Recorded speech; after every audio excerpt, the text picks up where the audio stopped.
श्री अद्वैत गदाधर शिवानंद गौर भक्त वृंद। हरे कृष्णा कृष्णा कृष्णा हरे हरे, हरे राम राम राम हरे हरे। हरे कृष्ण। शुধু भक्तबृंद श्रीमती मायरा সকলের চরণে আমার সশ্রদ্ধ ধন্যবাদ প্রণতি। আজকে এই রথযাত্রার উৎসবের চতুর্থ দিন। এখানে গল্প করা যাবে না, শুধু এখন শ্রবণ করতে হবে, মুখে কোনো কাজ থাকবে না, কান দুটো খোলা রাখতে হবে। যদি আপনারা সবাই গল্প করেন তাহলে আমার কথা বলার কি দরকার আছে? আমি দেখছি সবাই, বিশেষ করে মায়েরা বেশি কথা বলার অভ্যাস। এই জন্য আজকে আমি দিকে দিকে বলবো, ওগুলো শুনে মুখস্থ রাখবেন। অন্যদেরকে বললে তাতে কি হবে বলেন? তাতে ভগবানের মহিমা প্রচার। আর যদি নিজের নিজে কথা বলেন, এটার থেকে বলছি তো এক কথা বলা যাবে না, স্টপ। যদি বেশি প্রবণতা থাকে বাইরে গিয়ে কথা বলবে, এখানে বসে এখানে শুনতে বসবে। তা ঠিক আমাদের অনেক ধরনের প্রশ্ন থাকতে পারে যে আপনি এই রথযাত্রা উৎসব এটা মূলত কিভাবে এসেছে, নাকি এই রথযাত্রা উৎসব কিভাবে এরকম সূচনা হয়েছে, ঐতিহাসিক কারণ কি? তারপরে এরকম জগন্নাথের এই যে অবয়ব বা আকৃতি আসলে সেটার কারণ কি? তারপরে বিশেষ করে আমরা যারা এখানে আসছি শুধু রথ উৎসব উদযাপন করছি না, এখানে মহাপ্রসাদ বিতরণ করা হচ্ছে।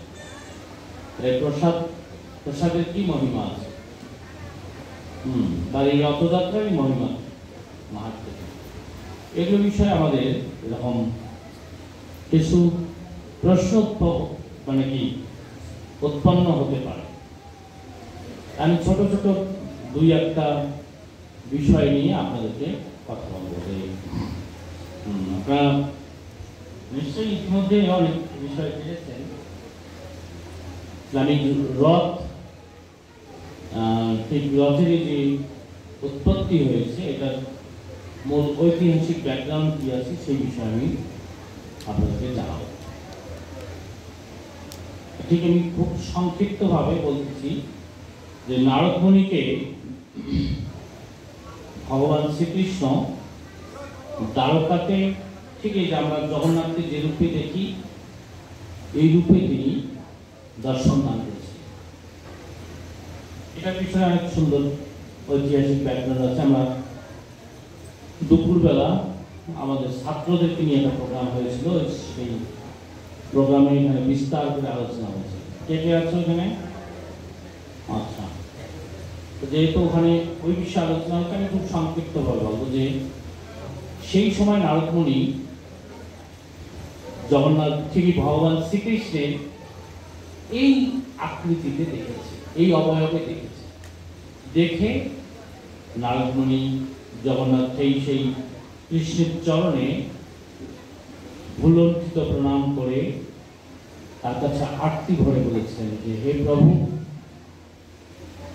আমরা তো জানি যে ভক্ত ভগবানের প্রতি ভক্তি পরায়ণ হয়ে বিরহে কাতর হয়ে কখনো তার প্রতি গভীর প্রেমে নিমগ্ন হয়ে আত্মহারা হয়ে সে ভগবানের জন্য কান্না করে।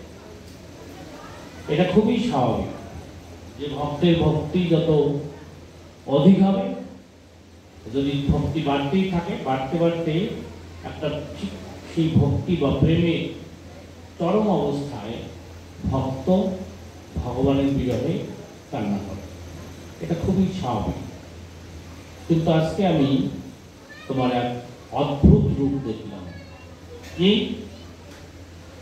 যে তুমি ভক্ত বিরহে এরকম ব্যাকুল হয়ে এরকম কান্না করছে, এবং কান্না করতে করতে তোমার চোখ এরকম বিস্ফোরিত হয়ে গেছে, বড় বড় হয়ে গেছে, এবং তোমার আকৃতি অবয়ব এরকম বিকৃত রূপ ধারণ করেছে। হে প্রভু, তোমাকে এই রূপে জগতে প্রকটিত হতে হবে। কেন? সাধারণ মানুষরা বা সাধারণ ভক্তরা জানে যে আমরাই ভগবানের বিরহে কান্না করি, কিন্তু সেটা কেন যে আমরা কতটা ভগবানকে প্রীতি করি, কতটা ভালোবাসি, এ কারণেই ভক্ত ভগবানের বিরহে কান্না করে। কিন্তু ভগবানও যে ভক্তের বিরহে কান্না করতে পারে এটা কিন্তু আদৌ আমরা জানি না। তো তোমার এই অদ্ভুত রূপ, এই অদ্ভুত প্রেমময় রূপ, করুণাময় রূপ, এটা জগতে প্রকটিত করতে হবে। তখন নারদমণিকে তিনি কথা দিয়েছেন, ঠিক আছে, এই নারদমণি, তুমি যে আমার কাছে প্রার্থনা করেছ, তোমার এই প্রার্থনা আমি পূর্ণ করব। ঠিক সেটা কখন? নীলাদ্রি পর্বতে, নীলাচলে, শঙ্খক্ষেত্রে, সেই পুরী ধামে আমি আমার এই রূপে সেখানে প্রকাশিত হবে। প্রকাশিত হয়ে সকল জগৎবাসীকে আমি সেখানে আমার এই প্রেমময় রূপ, আমার এই যে ভক্ত বিরহের যে রূপ, এই রূপে প্রকাশিত হয়ে সকলকে আমি দর্শন দিয়ে তাদের করুণা প্রদর্শন করে এই জড়জগতের বন্ধন থেকে মুক্ত করব। ঠিক তারই ধারাবাহিকতায় এক সময় রাজা ইন্দ্রদুম্ন, সেই রাজা ইন্দ্রদুম্ন কোনো এক তীর্থস্থানে গিয়েছিলেন। তীর্থস্থানে গিয়ে তীর্থযাত্রীদের কাছ থেকে এরকম ভগবানের বিগ্রহ রূপে যে ভগবানের জগতে প্রকটিত হন, সারা সাক্ষাতে যে এই জগতে থেকে তিনি ভক্তের সেবা গ্রহণ করেন, এই সমস্ত কথা ওই তীর্থযাত্রীদের কাছ থেকে তিনি প্রথম শোনেন। শোনার পরে তার একটা প্রবল লোভ জন্মেছে, ও ঠিক আমি যদি আমার রাজ্যে ভগবানের বিগ্রহ প্রকাশ করে আমি যদি তার সেই বিগ্রহকে স্থাপন করে আমি তার আরাধনা করতে পারি, তাহলে আমার জীবন সার্থক এবং সফল হবে। এই ভাবনায় তিনি কি করেছেন যে ঠিক যে বিগ্রহের কথা শুনেছেন সেটা ছিল নীলমাধব, ভগবান নীলমাধব। তখন উনি অনেক ব্রাহ্মণকে অনুসন্ধানের জন্য বিভিন্ন দিকে দিকে প্রেরণ করেছেন, কিন্তু কেউ নীলমাধবের কোনো অনুসন্ধান পাননি। বিদ্যাপতি নামে একজন ব্রাহ্মণ, তিনি জেনেছেন যে এই এলাকাতে ঠিক নীলমাধব সেবিত হন। কার দ্বারা সেবিত হন? সেই ব্যক্তি হচ্ছেন বিশ্বা বসু। কিন্তু বিশ্বা বসু কোনো সাধারণ মানুষকে কখনোই সেই ভগবানের পূজা করার জন্য, বিগ্রহ আরাধনা করার জন্য কখনো নিয়ে যান না। উনি নিজে একা যান, সেই ভগবানকে প্রাণের মাধুরী দিয়ে প্রীতি সহকারে পূজা করেন, করে উনি আসেন, কিন্তু কেউ সেখানে যেতে পারে। এই সমস্ত তথ্য জানার পরে তিনি দেখলেন যে তাহলে এই নীলমাধবকে কি করে দর্শন করা যায়, বা এই নীলমাধবকে কি করে আমার রাজার কাছে নিয়ে যাওয়া যায়। তখন উনি করেছেন কি, ওই বিশ্বাবসুর যে মেয়ে ললিতা তাকে বিবাহ করে। মানে আসলে মূল উদ্দেশ্য হচ্ছে নীলমাধবকে তাদের রাজ্যে নিয়ে যাওয়া, এই বিশ্বাবসুর কাছ থেকে। এটা হলো মূল উদ্দেশ্য। আর এখানে বিয়ে করেছে। বিয়ে করার পরে তুমি কখনোই ওই তার শ্বশুর যে যায় আসে, কিন্তু তাকে নিয়ে যায় না।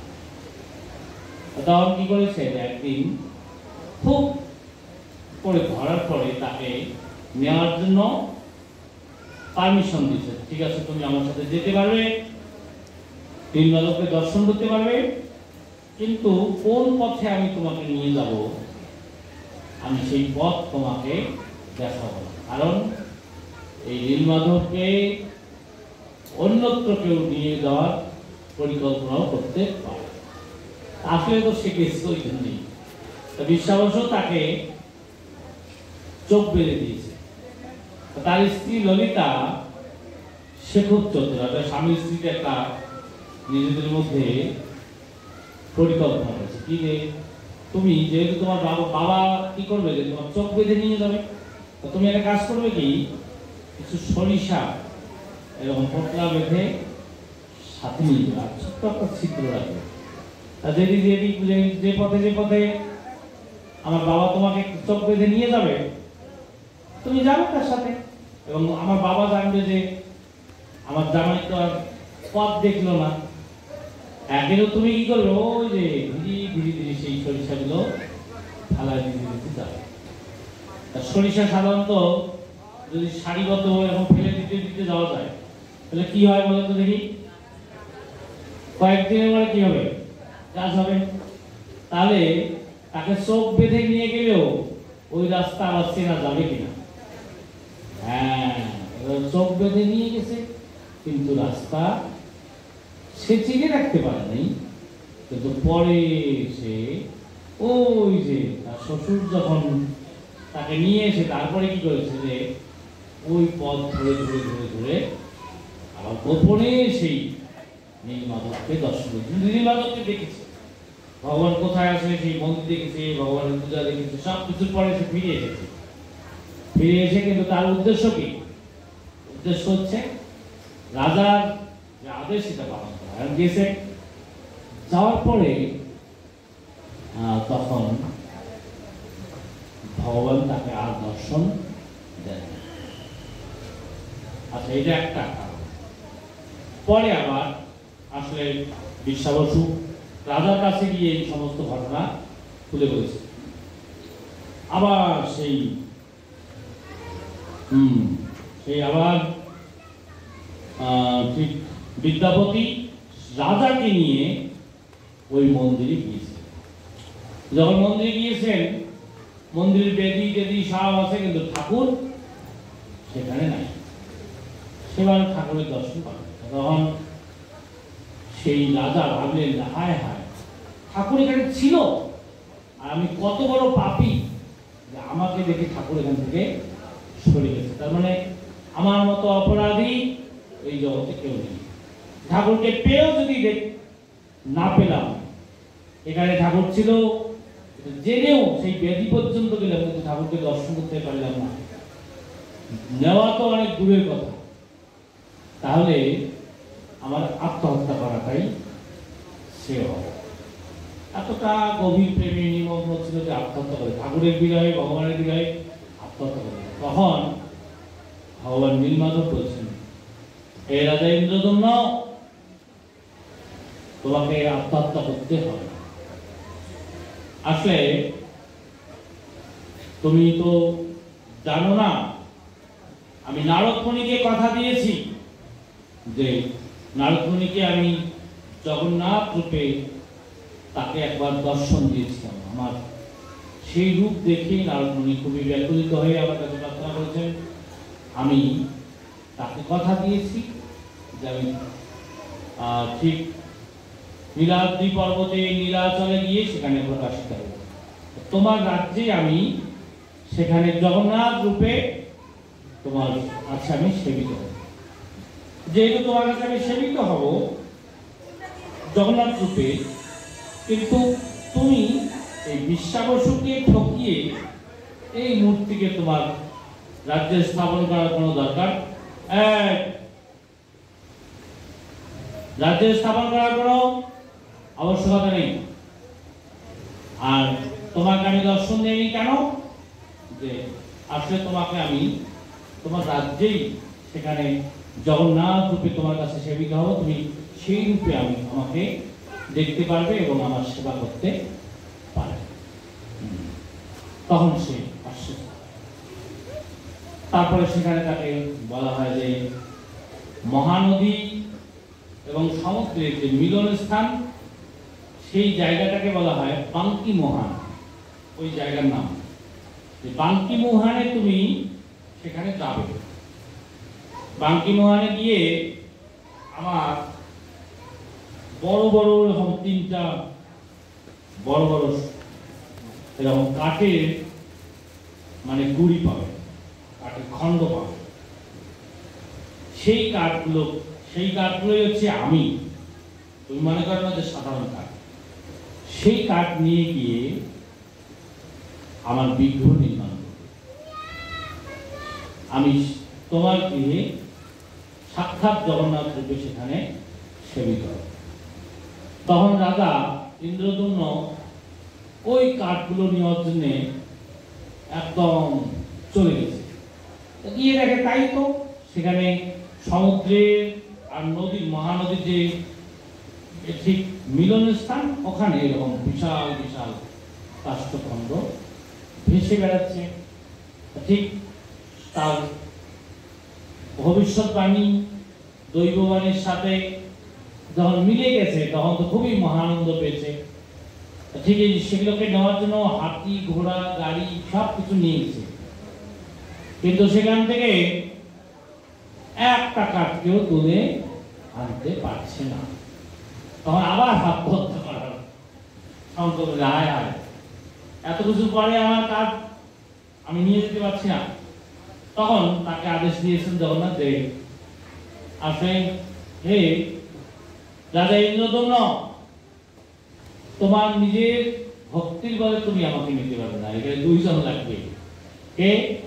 ওই যে বিদ্যাপতি সেই ব্রাহ্মণ আর ওই নীলমাধবের যে সেবক বিশ্বাবসু, তুমি এই 2 জনকে নিয়ে আসো। আসলেই তুমি আমাকে তোমার রাজপ্রাসাদে নিতে পারবে। এই 2 জনকে যখন নিয়ে এসেছে তখন খুব সহজেই সেই কাঠ নিয়ে রাজবাড়িতে গিয়েছে। রাজবাড়িতে গিয়ে তারপর সেই বিগ্রহ নির্মাণ কাজ শুরু হয়েছে। না নির্মাণ কাজ করবে, কিন্তু কোনো উপযুক্ত এই সুতার কাঠের কাজ যারা করে, কাঠ মিস্ত্রি, এটা পাওয়া যাচ্ছে না। এর মধ্যে একজন একদম বুড়ো, একেবারে মৃত্যুর পথযাত্রী, এরকম একটা বুড়ো ব্রাহ্মণ এসে বলতেছে, আমি তোমার এই বিগ্রহ নির্মাণ করে দেব। কিন্তু সবাই বিশ্বাস করতে পারছে না, আমি তোমার বিগ্রহ নির্মাণ করে, কেউ করতে পারবে না আমি ছাড়া, আমি তোমার বিগ্রহ নির্মাণ করে দেব। তবে কিছু শর্ত আছে। শর্তগুলো কি কি? প্রথম শর্ত হচ্ছে যে 21 দিন পর্যন্ত আমাকে সময় দিতে হবে। আর কি? ঘরের দরজা সম্পূর্ণরূপে বন্ধ করতে হবে। 21 দিনের মধ্যে কোনো লোক সেখানে প্রবেশ করতে পারবে না, তাহলে আমি তোমার বিগ্রহ নির্মাণ করে দেব। ঠিক তার ব্রাহ্মণের ইচ্ছা অনুযায়ী সেগুলো সব সম্পন্ন করা হয়েছে। কিন্তু একটা বড় সমস্যা হয়েছে কি, যে বিগ্রহ নির্মাণ করার জন্য কি লাগবে? হাতুড় বাটাল লাগবে না? হাতুড় বাটাল দিয়ে শব্দ হচ্ছে 1 দিন, 2 দিন, 3 দিন, 4 দিন, 5 দিন, 10 দিন, 11 দিন, 12 দিন, 13 দিন। হ্যাঁ, কিন্তু ঠিক 12-13 দিন পর্যন্ত তার শব্দ শোনা গিয়েছে, ঘরের মধ্যে যে শব্দ হচ্ছে, কিন্তু তারপরে আর কোনো শব্দ শোনা যাচ্ছে না। যখন শব্দ শোনা যাচ্ছে না, তখন রাজাকে গিয়ে রানী বলতেছেন যে, রাজামশাই আপনি যে বুড়া মানুষটাকে বিগ্রহ নির্মাণ করার জন্য ভিতরে দিয়েছেন, ওখানে তো খাওয়া দাওয়ার কোনো ব্যবস্থা নাই, তাহলে ওই লোকটা তো ওখানে না খেয়ে না দিয়ে হয়তো এতদিনে পরিশ্রম করতে করতে মরেই গেছে। এই জন্য কোনো শব্দ, ওরা 2 দিন পর্যন্ত দেখল যে কোনো শব্দ, একেবারেই শব্দ শোনা যাচ্ছে না। তো ঘরের মধ্যে যে কোনো লোক আছে কি নাই, কোনো শব্দ নেই। এই শব্দ নাই দেখে তখন রানী রাজাকে খুব করে গালি দিচ্ছিল যে আসলে তোমাদের তো পুরুষ মানুষ, তোমাদের তো হৃদয় বলে কিছু নেই, লোকটা বললো কিনা তোমাদের তো খুলে দেখা দরকার। তখন জোর করে যখন বলছে, তখন তারা ঘরের দরজা ভেঙে ঢুকেছে। ঢুকে যে দেখে রাজা সেই ঘরের মধ্যে চারিদিকে দরজা দেওয়া আছে, কিন্তু ব্রাহ্মণ। এ ব্যাপারে মানে আমাদের আচার্যগণ বলেন যে কোথাও কোথাও বলা হচ্ছে যে আসলে জগন্নাথের বিগ্রহ বানানোর জন্য ওখানে কোনো সাধারণ ব্রাহ্মণ যায়নি, জগন্নাথ নিজেই এবং কৃষ্ণই ওখানে ব্রাহ্মণ রূপে প্রবেশ করেছে, এই কথা বলা হচ্ছে। ব্রাহ্মণ রূপে প্রবেশ করেছেন, কিন্তু ঠিক এখন দেখে যে ব্রাহ্মণ নাই, মরেছে কিনা কি কোনো চিহ্ন নাই, লোকই নাই, এবং বেরিয়ে যাওয়ার কোনো রাস্তাও নাই। তখন তারা এরপরে যা দেখে যে যেখানে মূর্তি বানাচ্ছিল সেই মূর্তিগুলো পা নাই, হাত স্পষ্ট নেই, মুখের অবয়ব তাও বিকৃত। তখন রাজা কুশাসনে শয়ন করে তিনি ভাবলেন যে আমি অন্ন জল আর গ্রহণ করবো না, এই অবস্থায় আমি প্রাণ ত্যাগ করবো। কেন? হায় হায়, আমার কি দুর্ভাগ্য যে নীলমাধবের কাছে আদেশ পেয়েছি, দারুণ ব্রহ্ম নির্মাণের জন্য কাঠ নিয়ে এসেছি, এমনকি উপযুক্ত কি লোক পেয়েছি, কিন্তু উনি যে আমাদেরকে 21 দিন সময়ের কথা বলছে, আমরা যে তার আগেই 15 দিনের মধ্যে যে দরজা ভেঙে ঢুকে গেছি, এই অলৌকিক ভাবে তো সে তো চলে গেছে। নিশ্চয়ই এটা কোনো সাধারণ ঘটনা না, এই সুতার কোনো সাধারণ ব্যক্তি না, ভগবানেরই কোনো প্রেরিত ব্যক্তি। কেন তাকে দেখা যাচ্ছে না? আর এই অসম্পূর্ণ বিগ্রহ, হায় হায়, নিশ্চয়ই আমরা যদি আরো 7 দিন সময় দিতাম, তাহলে বিগ্রহের হাত, পা, চোখ বা অবয়ব আকৃতি সুন্দর করে তিনি নির্মাণ করে দিতেন। কিন্তু আমরা তো আগেই দরজা ভেঙে ঢুকে গেছি। এই জন্য রাজা আবার সেই কুশাসনে শয়ন করে তিনি ভাবছেন যে আমি অন্ন জল না গ্রহণ করে এই প্রায়শ্চিত্ত করে আমার জীবন নষ্ট করব। তখন জগন্নাথ তাকে আবার দৈববাণী করলেন যে দেখো রাজা ইন্দ্রদম্ন, তোমাকে তো আমি বলেছি যে নারদমণিকে আমি এই ঠিক যে তুমি তোমার সামনে যে বিগ্রহ দেখেছ, এই রূপে আমি তাকে দর্শন দিয়েছি, সেই রূপে আমি তোমার কাছে সেবিত হওয়ার জন্য এসেছি। এটা তোমার কোনো অপরাধ না। তুমি 11 দিন, 15 দিন, 1 মাস বা 21 দিন, এটা কোনো ব্যাপার না। ঠিক আসলে এই মূর্তিতে আমি, এই রূপে আমি জগতে প্রকটিত হতে চেয়েছি। এই জন্য তোমার এটার জন্য এরকম আত্মহত্যার সংকল্প নেওয়ার ঠিক নেই। তুমি আমার স্নান করাও, ঠিক আমাকে উপবেশন করাও, করে আমার পূজা বেদিতে বসিয়ে আমার পূজা শুরু করো। এই তো জগন্নাথকে উপবেশন করিয়ে পূজা শুরু হয়ে গেল। কিন্তু সমস্যাটা কি, যে পূজার পরে এই রাজা ইন্দ্রদ্যুম্ন সেই জগন্নাথের কাছে প্রথম প্রার্থনাটা কি করেছে জানেন? প্রার্থনা করেছে, হে জগন্নাথ, তুমি যেহেতু আমাকে আমার মতো অধম পতিত জীবকে করুণা করার জন্য, তুমি আমার দ্বারা সেবিত হওয়ার জন্য এসেছো, কিন্তু আমার একটা ভয় কি, যে পরবর্তীতে যদি আমার সন্তানাদি হয়, সেই সন্তানাদি তারা যদি তোমাকেও আমার সম্পত্তি বলে মনে করে তারা ভাগ বাটোয়ারা করতে চায়, তারপরে কি করতে চায় যে ঠিক এই তোমার যে বিগ্রহ এটাকে তাদের তাদের পৈতৃক সম্পত্তি বলে মনে করে তারা নিজের সম্পদ বলে মনে করতে চায়। তাহলে তো তুমি যে জগৎবাসীকে উদ্ধার করার জন্য, জগৎবাসী সকলের দ্বারা সেবিত হওয়ার জন্য, সকলকে দর্শন করার জন্য এসেছো, তাহলে সেই পথ বন্ধ হয়ে যাবে কিনা? হে জগন্নাথ, আমি তোমার কাছে প্রার্থনা করছি আমার জন্য কোনো পুত্র সন্তান না হয়। আর বলেন তো দেখি, এই কথা যদি মায়েরা শোনে, বিশেষ করে স্ত্রী লোক শোনে, তাহলে কি হতে পারে? এই কথা শুনতে শুনতে কে শুনেছে? গণ্ডিতা দেবী শুনেছে। এই তো আগুন লাগলো। স্বামী যদি ভগবানের কাছে প্রার্থনা করে আমি যেন কোনো পুত্র সন্তানের বাবা হতে না পারি, তাহলে এই মহিলা কি মা হতে পারবে? আর মহিলাদের কি বিয়ে হলো, সুন্দর স্বামী পেল, তাতেও কি খুশি? যদি সন্তান না হয়, তার থেকে কি বড় দুঃখ এই জগতে আছে? আছে?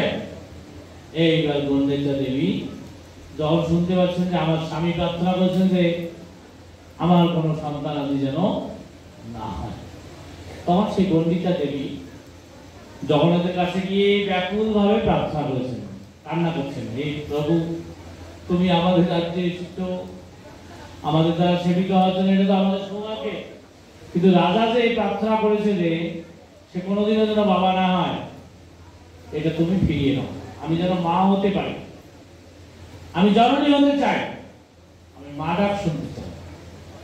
তখন জগন্নাথ বলছে না, তোমার স্বামী যা প্রার্থনা করেছে আমি সেটা ইতিমধ্যে অনুমোদন করেছি, এই জন্য তুমি আর চাইলেও আর জননী হতে পারবে। তবে একটা উপায় আছে, কি যে তোমার হয়তো তোমার গর্ভজাত সন্তান তোমার না হলো, কিন্তু আমি তো তোমার সন্তান হতে পারি। হ্যাঁ, তুমি যদি আমার মতো ব্যক্তিকে সন্তান রূপে পাও, এটা কি তোমার সৌভাগ্য না? তাহলে কি এই জগতের সন্তান লাগবে?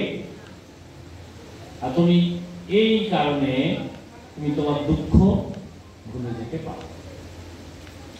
আর বলেন তো দেখি যে ইন্দ্রদম্ন রাজা কেমন ভক্ত ছিল যে তিনি সন্তান পর্যন্ত যাতে না হয় প্রার্থনা কেন করেছেন? কি বুঝতে পারছেন কারণটা? বাপের সম্পত্তি সাধারণত কে পায়? ছেলেরা। জগন্নাথের কেউ কার সম্পত্তি বলে মনে করবে? বাপের সম্পত্তি। আর উত্তরাধিকারী সূত্রে সেটার মালিক হয়ে যাবে। বাপরে বাপ, জগন্নাথের মালিক কি কেউ হতে পারে? হ্যাঁ, হতে পারে? আবার তারা মনে করতে পারে যে এই ঠাকুর তো আমার ঠাকুর, আমি কাউকে দেখাতেও পারি না, আমাদের মন্দির সারাদিন বন্ধ থাকবে। এরকম মন্দির নাই? আছে কিনা? এই যে কান্তজি যাবেন আপনারা, তারপরে যে রাজবাড়িতে যাবেন, কয়টায় মন্দির খোলে? কয়টায়? হ্যাঁ, 11টার সময় ভগবান ঘুম থেকে ওঠে। তাহলে আচ্ছা, এটা কি ভগবানের ঘুম থেকে 11টার সময় ওঠে নাকি ব্রাহ্মণ দেরিতে ওঠে তাই? হ্যাঁ, তাহলে দেখছেন যে ওই রাজার বাড়ির ভগবানের কি দুরবস্থা হয়েছে। ঠিক সেখানে সেবা কি হয় না হয় বলা যায় না। রাজবাড়ির যেখানে কত পবিত্র এক তিথিতে রাস পূর্ণিমায় উৎসব হয়, সেখানে সেই আজকে রাজার বাড়ির সেই ভগবানের কি অবস্থা হয়েছে জানেন? কি দুরবস্থা? যে সেখানে যাত্রা গান হয়, যেখানে কিছু বাজে মেয়েরা সেখানে নাচানাচি, কি জুয়া খেলা হয়, মদের আড্ডা বসে, জুয়ার আড্ডা বসে। কোথায়? আন্তর্জাতিক। তাহলে কি অবস্থা হতে পারে? এই কারণে রাজা চায় নাই যে আমার ছেলে পরবর্তীতে আমার সম্পত্তি মনে করে তার একটা অপব্যবহার করবে। বলছে না, তুমি জগতের সকলের না, সকলের প্রভু, সকলেই তোমার সেবা করবে। এটা আমার পুত্ররা যেন কখনো তার পিতার সম্পদ বলে মনে না করে। এই তো এই কারণে রাজা ইন্দ্রদম্ন এটা প্রার্থনা করছেন। কারণ রানী তো যে কান্নাকাটি করলো, তখন তো ভগবান তাকে বললেন যে ঠিক আছে, তোমাকে আমি কথা দিচ্ছি, তোমার পৃথক আবার মন্দির হবে আলাদা, সেই মন্দির তোমার নাম অনুযায়ী হবে। এটা তো হলো জগন্নাথ মন্দির। এই যে আমি যেখানে আছি, এই মন্দিরের নাম কি? তোমার যে মন্দির, ওই মন্দির জগন্নাথ মন্দির নাম হবে না। কি নাম হবে? গন্ডিচা মন্দির হবে। আর ওই যে রাজা স্ত্রীর নাম কি ছিল? গন্ডিচা দেবী। তোমার নামে মন্দির হবে, আর আমি সেই মন্দিরে বিশাল রথে করে আমার ভক্তদের সহ উৎসব উদযাপন করে আমি তোমাকে মাতৃত্বের মর্যাদা দিয়ে তোমার দ্বারা সেবিত হওয়ার জন্য আমি রথে চড়ে তোমার ওই মন্দিরে যাব। এই কথা দিলেন জগন্নাথ। তখন থেকে এই রথযাত্রা উৎসব শুরু হবে। বোঝা গেল? এই রথে যাবে, গুন্ডিচা মন্দিরে থাকবে। আমরা আবার বাঙালিরা বেশিরভাগ আমরা জানি যে ওই গুন্ডিচা মন্দিরকে আবার কি বাড়ি বলে? মাসির বাড়ি বলে। এই তো তাহলে এখন পুরীতে কিন্তু কেউ মাসির বাড়ি বলে, কি বলে? গুন্ডিচা মন্দির। আর আমাদের দেশে কি বলে? মাসির বাড়ি। কেন বলে? এটারও পিছনে একটা কারণ আছে। কেন মাসির বাড়ি বলে? জগন্নাথের মাসির বাড়ি।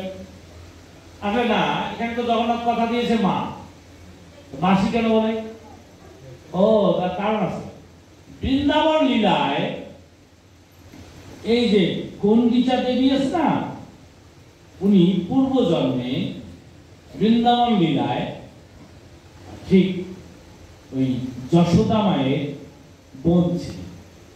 সেই যশোদা মায়ের যে বোন, তিনি গন্ডিচা দেবী রূপে আবির্ভূত হয়েছে। ওই সূত্র ধরে কৃষ্ণের কি হয়? মাসি। আর এদিকে তাকে বানাইছে মা। এটা দুইটাই, গন্ডিচা মন্দির আবার মাসির বাড়ি। ওই সূত্র ধরে যে মা যশোদার যেহেতু বোন ছিল, তারই বাড়ি, সেদিক থেকে মাসির বাড়ি বলা হয়। এদিকে বুঝতে পারছেন? মাসির বাড়িটা ক্লিয়ার হয়ে গেল।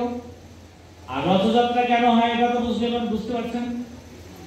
এখন কেন জগন্নাথ এই সমস্ত উৎসবাদির আয়োজন করেছে? আপনারা কি জানেন সেগুলো সব ঘটনা? আসলে কৃষ্ণ স্বয়ং ভগবান, তারই প্রকাশ হচ্ছে জগন্নাথ। কি রূপে? বিগ্রহ রূপে, মূর্তি রূপে। জগন্নাথ কিন্তু আলাদা কোনো ভগবান না, তারই প্রকাশ। আর কৃষ্ণের কি প্রকাশ? সেটা বিগ্রহ প্রকাশ, কোনো আলাদা অবতার না। কৃষ্ণেরই বিগ্রহ রূপে যে প্রকাশ প্রকট, সেটাই হচ্ছে জগন্নাথ। আর জগন্নাথ কেন এই সমস্ত লীলা করছেন এই বিগ্রহ রূপে, সেগুলোর ব্যাপারে আপনাদেরকে বলবো। আসলে এই জগন্নাথ রূপে আবির্ভূত হয়ে কত ঘন্টা মন্দিরে দাঁড়িয়ে থাকেন আপনারা জানেন? কত ঘন্টা? প্রায় 21 থেকে 22 ঘন্টা পর্যন্ত মন্দির খোলা থাকে। কোথায়? জগন্নাথ পুরীতে। আর জগন্নাথ খাবার খায় কতবার, ভোগ গ্রহণ করে কতবার জানেন আপনারা? 56 বার। আচ্ছা বলেন, যদি 56 বার একটা লোক যদি খায়, হাত এই যে মনে করেন খায় হাত ধুলো, তারপরে কি আবার হাত ধোয়া লাগবে? হ্যাঁ, খাওয়ার পরে একটা লোক যদি 56 বার দিনে খায় তাহলে কি তার কোনো কাজ আছে নাকি? তো জগন্নাথের কাজ কি মন্দিরে? দুইটা কাজ। একটা হচ্ছে খাবার গ্রহণ করা, আর খাওয়ার পরে সকল ভক্তদেরকে দর্শন দান করা। আবার মন্দির বন্ধ হয়ে যাবে, মন্দির বন্ধ হলে কি হবে? আবার ভোগ গ্রহণ করবে। আবার জগন্নাথের কাজে হচ্ছে খাওয়া আর দর্শন দেওয়া।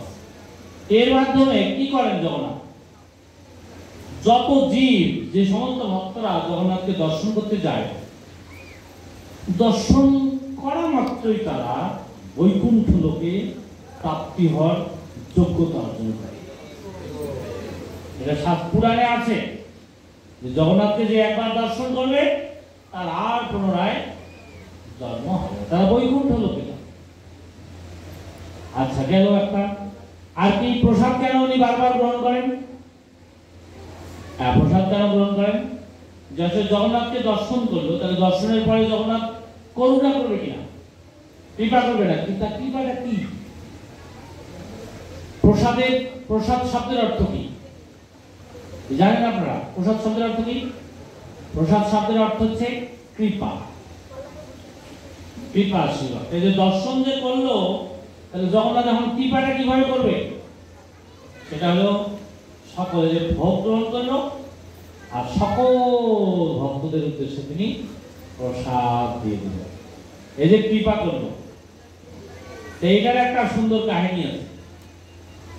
আচ্ছা, দর্শন দান করলেন আর কৃপা করে প্রসাদ দিচ্ছেন, এটার একটা সুন্দর কাহিনী আছে। এটা কি আপনারা জানেন কাহিনীটা? সেই কাহিনীটা বলি। এক সময় নারদ মুনি গিয়েছিলেন বৈকুণ্ঠ লোকে। বৈকুণ্ঠ লোকে গিয়ে নারদ মুনি সেই জগন্নাথের আর নারায়ণের প্রসাদ পাওয়ার জন্য লক্ষ্মী দেবীকে খুব সন্তুষ্ট করেছে। কিন্তু লক্ষ্মী দেবীকে যখন বলছে যে আমি একটু নারায়ণের প্রসাদ পেতে চাই, অনেক সেবা করেছে, লক্ষ্মী দেবী প্রসন্ন হয়েছে। কিন্তু লক্ষ্মী দেবীকে নারায়ণ বলেছে যে আমার প্রসাদ যদি আমার অজান্তে কেউ পায়, তাহলে কিন্তু তোমারও এই প্রসাদ পাওয়া বন্ধ হয়ে যাবে। আর যদি এই ভয়টা যদি থাকে, তাহলে কি ইচ্ছা করলে লক্ষ্মী দেবী কাউকে দিতে পারবে? তুমি যদি কাউকে দাও, তাহলে কিন্তু আর কোনোদিন আমার প্রসাদ তুমি পাবে না, হবে। এই কারণে লক্ষ্মী দেবী ইচ্ছা ছিল, কিন্তু বলছে না না, নারায়ণের পারমিশন ছাড়া তোমাকে প্রসাদ দেওয়া, আর শুধু নারায়ণের অবশিষ্ট আমি গ্রহণ করতে পারি, আর কেউ পারবে না। তখন কি হয়েছে, নারায়ণ যখন এরকম ভাবে বলছে, লক্ষ্মী দেবীকে নারদকে বলছে, তারপরে লক্ষ্মী দেবী নারায়ণের কাছে গিয়ে বলছেন, হে প্রভু, নারদ মুনি তোমার অনেক সেবা করেছে, তার খুব ইচ্ছা যে তোমার কিঞ্চিত হলেও প্রসাদ পেতে চায়। তখন নারায়ণ লক্ষ্মী দেবীকে সাথে সাথে বলেছে যে ঠিক আছে, তথাস্তু, তুমি একদিনের জন্য নারদ মুনিকে একটু প্রসাদ দিতে। প্রসাদ দিয়েছে, আর নারদ মুনি ওই প্রসাদ পেয়ে এত প্রেমে উন্মত্ত হয়েছে, পাগলের মতো সারা পৃথিবী ভ্রমণ শুরু করে দিয়েছে, আর বিনাতে গান গাইছে। বসো। বিনাতে গান গাইছে, গাইতে গাইতে গাইতে কৈলাসে গেছে। কৈলাসে গেছে, ঠিক শিবজি মহারাজ দেখতেছে, শিব স্বয়ং তিনি দেখছেন যে নারদ আজকে বিনায় গান গেয়ে নারায়ণ নারায়ণ করতে করতে এত উন্মত্ত হয়েছে কেন, এত পাগল হয়েছে কেন? তাকে জিজ্ঞাসা করছে, নারদ, তোমাকে তো আমি এই রূপে দেখিনি, আজকে কেন এত আনন্দ তোমার? তখন সে বলছে, আমি পেয়েছি, আমি পেয়েছি, আমি পেয়েছি। কি পেয়েছ? তখন বলছে, আমি নারায়ণের প্রসাদ পেয়েছি।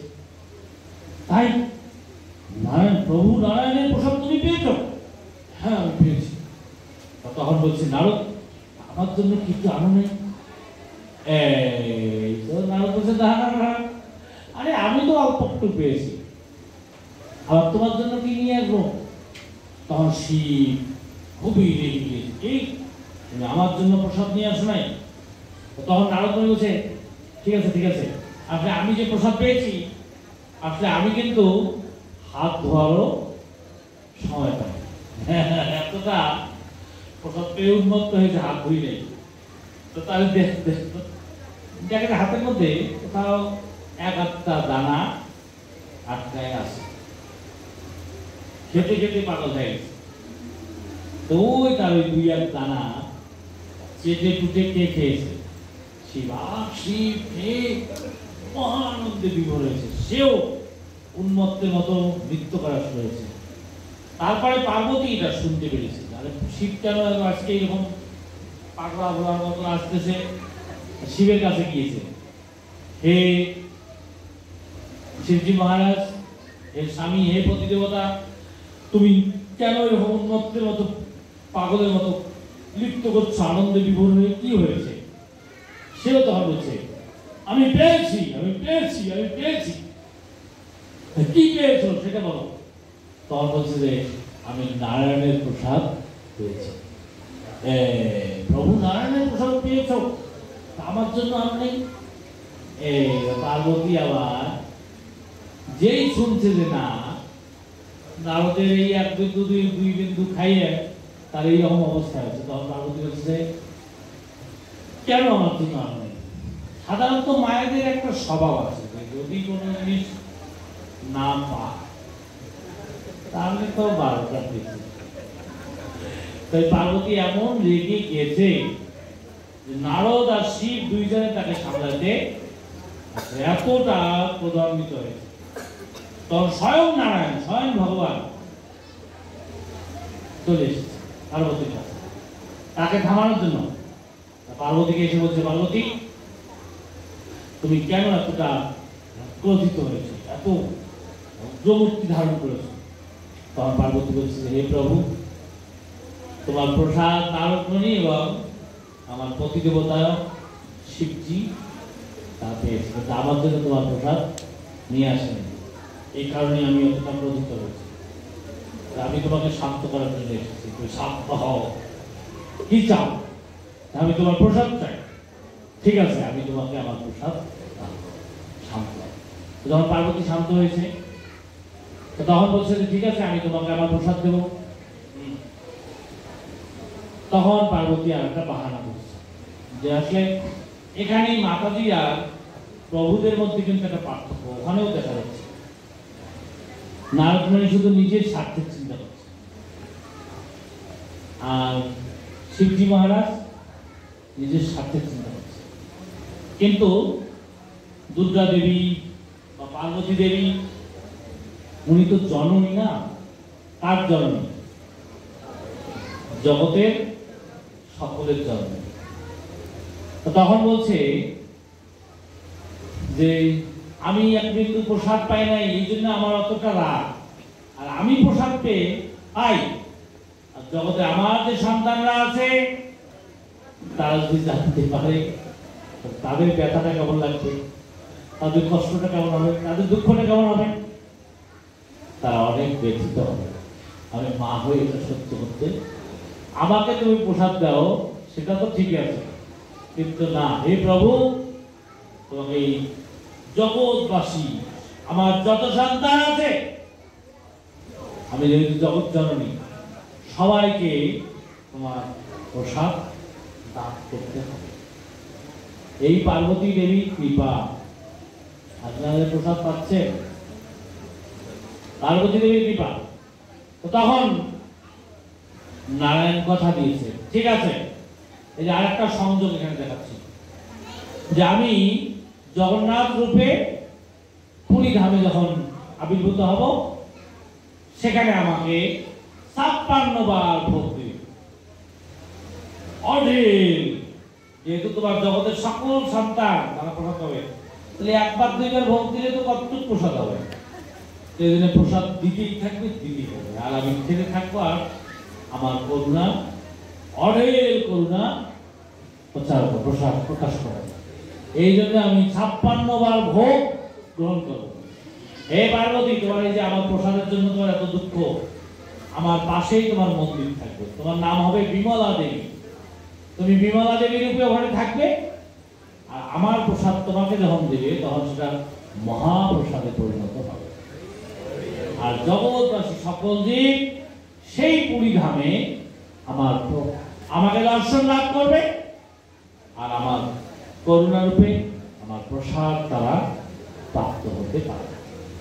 যেই প্রসাদ একবার পাবে তাকে আর এই পৃথিবীতে জন্মগ্রহণ করতে হবে, পুনরায় আর তার জন্ম হবে না। এই যে মাতাজি গল্পটা করবেন। তারপরে কি হলো?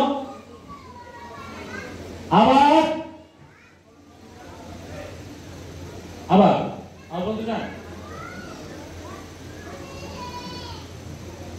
তারপরে কি হয়েছে? এই তো প্রসাদ 56 বার ভোগ হয়। আপনাদের দিনাজপুরে হোটেল আছে, কিন্তু এখানে কি প্রসাদের কোনো হাট আছে? খাবারের কি হাট আছে? আর পুরীধামে কি আছে দেখি? পুরীধামের প্রসাদেরই হাট, আনন্দ বাজার, বিশাল বাজারের মধ্যে। শুধু সেখানে কত দোকান আছে? শত শত দোকান আছে। শুধু সেখানে কি বিক্রি হয়? এই যে জগন্নাথ ভোগ গ্রহণ করে, আর সেই প্রসাদ সেই আনন্দ বাজারে বিক্রি হয়। আর বলেন তো দেখি, সারা বাংলাদেশ, সারা পৃথিবীর মধ্যে সব থেকে বড় রান্নাঘর কোথায়? সব থেকে বড় রান্নাঘর, বেশি রান্না হয় কোথায় জানেন না? পুরীধামে সব থেকে বড় রান্নাঘর পুরীধামে। আচ্ছা, রান্না করে কি লক্ষ্মী দেবী স্বয়ং, এক পাত্রের উপর আরেক পাত্র, আরেক পাত্রের উপর এরকম অনেক চুলা, কিন্তু এরকম না আপনাদের যে চুলা, বহুমুখী চুলা, একই সাথে বহু পাত্র একসাথে রান্না হয়, অনেকগুলো পাত্র একসাথে বসে। আচ্ছা, ঠিক ওইভাবে রান্না হয়। সব থেকে বেশি রাঁধুনি কোথায় একই সাথে রান্না করে? পৃথিবীর পুরীতে। সব থেকে বেশি চাল ডাল রান্না হয় কোথায়? বেশি পুরীধামে। কোথায় সব থেকে বেশি মানুষ একসাথে খায়? পুরীধামে। এটা গিনেস বুকে রেকর্ড। সারা পৃথিবীতে এত বেশি খাদ্য একই সাথে রান্না হয়ে এরকম অসংখ্য লোক খায়।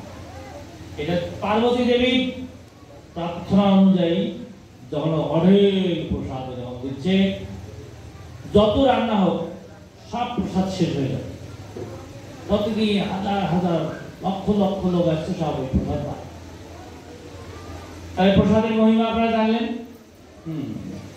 এই দুইটা হচ্ছে জগন্নাথের বড় করুণা। কি কি? একটা হচ্ছে দর্শন দান, আর একটা হচ্ছে প্রসাদ দান। হ্যাঁ, কিন্তু জগন্নাথ কেন রথের মধ্যে ওঠেন এটা কি আপনারা জানেন? হ্যাঁ, কোন কারণে উনি রথে ওঠেন? আমরা তো একটা কারণ দেখা যাবে, গণ্ডিচা দেবীকে কথা দিয়েছেন, কিন্তু উনি কেন রথে ওঠেন? যেমন আমি আপনাদেরকে একটা উপমা দেব। আচ্ছা, কোনো একজন ব্যক্তি, কোনো লোক যদি অসুস্থ হয়, অসুস্থ হলে কার কাছে যায়? হ্যাঁ, এই ছেলেটা জানে আর এরা কেউ জানে। কার কাছে যায়? হ্যাঁ, ডাক্তারের কাছে যায়। আচ্ছা, যদি রোগী ডাক্তারের কাছে যাওয়ার সামর্থ্যতা না থাকে, খুবই অসুস্থ হয়, তাহলে তখন রোগী কি ডাক্তারের কাছে যায় না ডাক্তার রোগীর কাছে আসে? হ্যাঁ, তাহলে অল্প যদি অসুস্থ হয় রোগী ডাক্তারের কাছে যায়, আর কখনো কখনো দেখা যায় যে ডাক্তারই রোগীর কাছে আসে। তো মূলত এখানে কিন্তু এইরকম একটা ঘটনা। কি? ভগবান তো জগন্নাথ রূপে প্রকটিত হয়েছে কেন? এই জগতের সকল জীবকে উদ্ধার করার জন্য, তাদের ভবরোগ থেকে মুক্ত করার জন্য।